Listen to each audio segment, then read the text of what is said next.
చూసుకున్నట్లయితే కొందరు సర్వేయర్లు, రెవెన్యూ ఉద్యోగుల నిర్లక్ష్యం, రైతులకు తప్పని ఇబ్బందులు, భూ సమస్యల పరిష్కార చర్యలు అంతంత మాత్రంగానే ఉంటున్నాయి. రెవెన్యూ శాఖ వివిధ మార్గాలు అందే వినతిలో 50% 60% వీటికి సంబంధించినవే ఉంటున్నాయి. రెవెన్యూ శాఖ ద్వారా తీసుకునే చర్యలకు నిర్దిష్ట గడువు ఉన్న ఆచరణలు జరగటం లేదు.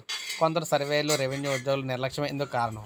ఆన్లైన్లో వివరాలు నమోదు, పట్టాదారు పాస్ పుస్తకాల మంజూరు, మ్యూటేషను, భూముల సర్వే, ఇతర పనులకు కూడా భారీ స్థాయిలో అదనపు వసూలు జరుగుతూ ఉన్నాయి. రికార్డులో మార్పుల కోసం కూటమి ప్రభుత్వానికి 1,25,644 వినతులు రాగా 30.82% పెండింగ్లో ఉన్నట్లు తెలుస్తుంది. ఇక మోటివేషన్కి సంబంధించి ఇక్కడ ప్రసహనంగా మారిపోయింది. క్రయ విక్రయాలు పూర్తయి ఇక కొత్త యజమాని పేరు రికార్డులో చేర్చడమే మ్యూటేషన్ అనమాట. పేరు మార్పు జరిగాక వచ్చే యాజమాన్య హక్కులతో బ్యాంకుల నుంచి రుణాలు, ఇతర ప్రభుత్వ పథకాల ద్వారా ప్రయోజనం పొందే అవకాశం ఉంటుంది. దరఖాస్తు ఇచ్చిన వ్యక్తికి ఇరుపక్కల ఉన్న భూ యజమానులకు సమాచారం అందించి అభ్యంతరాలు లేకుంటే వెబ్లాండ్లో పేరు మార్చి పట్టాదారు పాస్ పుస్తకం మంజూరు చేయాలి. వారసత్వంగా వచ్చిన భూములపై కుటుంబ సభ్యులందరూ భాగస్వామి పత్రాలు రాసుకొని ఇక్కడ వాటిని రిజిస్ట్రేషన్ చేయించుకుని వస్తే వాటిపై హక్కుల బదలాయింపు నెల రోజులుగా పూర్తి కావాలి. అయితే రకరకాల కొర్రీలతో ముఖ్యంగా భూ కొలతల్లో తేడాలు ఉన్నాయని, కుటుంబ సభ్యుల నుంచి ఫ్యామిలీ సర్టిఫికేట్ కావాలని, ఇతర కారణాలతో దరఖాస్తులను పక్కన పెడుతున్నారు. కొన్ని చోట్ల కుటుంబ సభ్యుల మధ్య కలహాలు, ఒకరిపై ఒకరు ఫిర్యాదు చేసుకోవడం వల్ల కూడా మ్యూటేషన్ అయితే ఆగిపోతున్నాయి. ఇక పాస్ పుస్తకాలకైతే నిరీక్షణ. పట్టాదారు పాస్ పుస్తకాలు కూడా చెన్నై నుంచి దరఖాస్తుదారులకు సకాలంలో అందటం లేదు.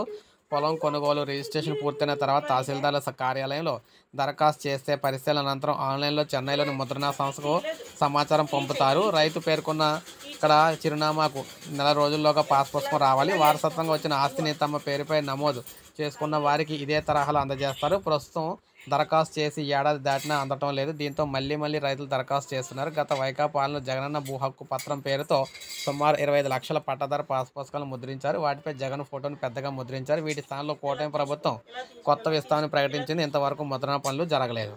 ఇక సబ్ డివిజన్లకు చక్కర్లు, అదేవిధంగా భూముల రీసర్వే పూర్తయిన గ్రామాల్లో రిజిస్ట్రేషన్ కంటే ముందుగానే సబ్ డివిజన్ చేయించుకోవాలన్న నిబంధన రైతులకు చొక్కలైతే చూపిస్తుంది. రీసర్వే పూర్తయిన గ్రామాల్లో ల్యాండ్ మ్యాప్ పార్సిల్ జారీలో నూతన విధానాన్ని అనుసరిస్తున్నారు. గ్రామాల్లో చివరిగా కేటాయించిన ఎల్పిఎం తర్వాత సబ్ డివిజన్ నెంబర్లు ఇస్తున్నారు. దీనివల్ల అన్నదమ్ముల పొలం ఎల్పిఎంకు, సబ్ డివిజన్ ఎల్పిఎంకు అనుసంధానం ఉండట్లేదు. సబ్ డివిజన్ చేసుకొని వస్తేనే రిజిస్ట్రేషన్ చేయాలని నిర్ణయం కొత్త ఇబ్బందులు తెచ్చింది. పొలంలో కొంత భాగాన్ని అమ్మాలనుకుంటే ముందుగా తహసీల్దార్ ద్వారా సబ్ డివిజన్ చేయించుకొని రావాలనే నిబంధన అడ్డంకిగా మారింది. గరిష్టంగా 7 రోజులుగా తహసీల్దార్ నుంచి మ్యూటివేషన్ అయితే ఇక్కడ జరగడం అయితే అరుదైందనమాట. మొత్తంగా చూసుకుంటే ఈ విధంగా ఏపీలో అనేక విధాలుగా అవగాహన లేక చాలామంది అయితే ఇబ్బందులు అయితే పడుతున్నారు భూములకు సంబంధించి. సో ఏది ఏమైనా మొత్తంగా చూసుకుంటే రైతులైతే ఏపీలో ఉన్న రైతులకు సమస్యలు అయితే పరిష్కారం అయితే కావట్లేదు. అయితే భూమికి సంబంధించిన దస్తావేజులతో హాజరు కావాలని 3 రైతులు నోటీసులు అయితే ఇచ్చి క్షేత్రస్థాయి పరిశీలన చేస్తే వాస్తవాలు తెలుస్తాయని చెప్తున్నారు. రైతులకు న్యాయం జరుగుతుందని చెప్తున్నారు. సో ఏది ఏమైనా తొందరలోనే రైతులకు సంబంధించి ఉన్న అన్ని సమస్యలు పరిష్కరిస్తామని ప్రభుత్వం అయితే చెప్తుంది. సో ఇది అప్డేట్. ఒక లైక్ చేయండి, సబ్స్క్రైబ్ చేసుకోవాలి. మన ఛానల్ సబ్స్క్రైబ్ చేసుకుని